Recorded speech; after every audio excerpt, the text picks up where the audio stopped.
Parler du Lachon Hara, Shalom Aleichem tout d'abord, dans la foudre atterrée. Parler du Lachon Hara sur autrui en sa présence. Ça continue un peu l'idée du cours précédent. Parler du Lachon Hara en face d'une personne est en fait plus grave. On l'a expliqué dans les cours précédents. Le fait qu'on aurait été prêt à parler du Lachon Hara sur autrui, c'est pas un indicatif qui permettrait de parler aussi sur son dos, parce que ça prouve que je suis pas un menteur. Ouais, ça veut rien dire. Maintenant, plus que cela, si tu aurais parlé devant lui, on a déjà dit ça un peu dans le cours d'avant, c'est pas non seulement que c'est pas un indicatif de te permettre de parler sur son dos, mais ça aurait été encore plus grave. Pourquoi? Parce que tout d'abord, c'est plus vexant.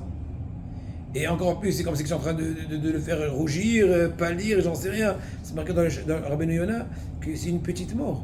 Parce qu'à ce moment-là, il devient blanc, de honte.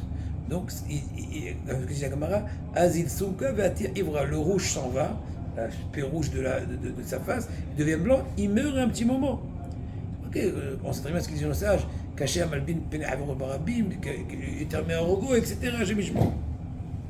Et en cela, au contraire, il est en train de multiplier les disputes, la haine, parce que là, c'est déclaré, c'est en face. Il n'a même pas eu la honte, ni la peur, ni la crainte de dire ça en Quasimodo. Donc même si son intention est positive, celui qui raconte cela, et son intérêt, je veux l'éduquer, je veux le redresser, je ne veux pas me venger, peu importe. Il y a des façons, pas tout est permis. Le but ne permet pas les moyens, ne justifie pas les moyens.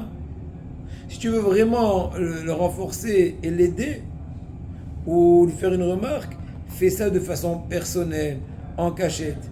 Menahem et Kalman et Shlomo sont exemples. Oui, Menahem, Kalman et Shlomo ont fait une promenade. Oui, ils étaient en pleine allée, très belle allée, par exemple ici, dans la taillelette de Natania. Bon, peu importe. Quand c'est caché, hein. Attention, je suis pas un taïnaïm. Bon, et en pleine discussion, Menahem dit à Kalman, lui dit, je sais que Shlomo, il vient pas au Tfilot, donc Shlomo est là, le concerné. Regardez les discussions de la taillelette à Bretagne, quand on arrive. Il dit, j'ai de l'inspiration. Je dis, oui, vas-y. Ouais, l'air de la mer, ça a l'air de t'inspirer. Lui, il dit, Shlomo, t'entends, Shlomo, il n'est pas toujours à l'heure à Shacharit. N'est-ce pas Shlomo? Il n'est pas toujours à l'heure à Shacharit.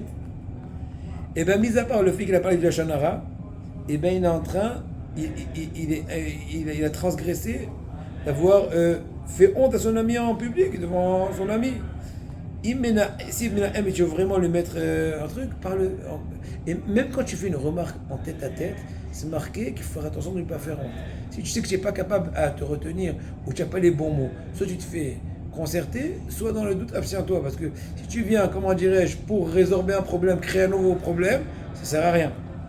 Pour finir à Botaï, plusieurs personnes étaient présentes dans une certaine circonstance, dans une certaine fête, etc.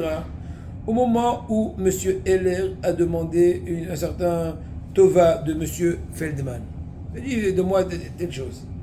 Il lui a dit, excuse-moi, je suis très occupé actuellement. Il lui a répondu, M. Feldman, je ne peux pas t'aider, sorry. Alors il lui dit, ben oui, c'est pas la première fois que je fais attention, que tu n'es jamais prêt de faire de la bonté avec autrui. Comme ça, il a répondu, Heller, c'était du tac au tac, c'était un scud, mais en pleine figure.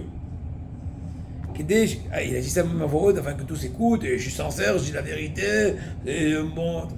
Pourquoi tu ne penses pas jamais sur autrui, il lui dit. Là aussi, M.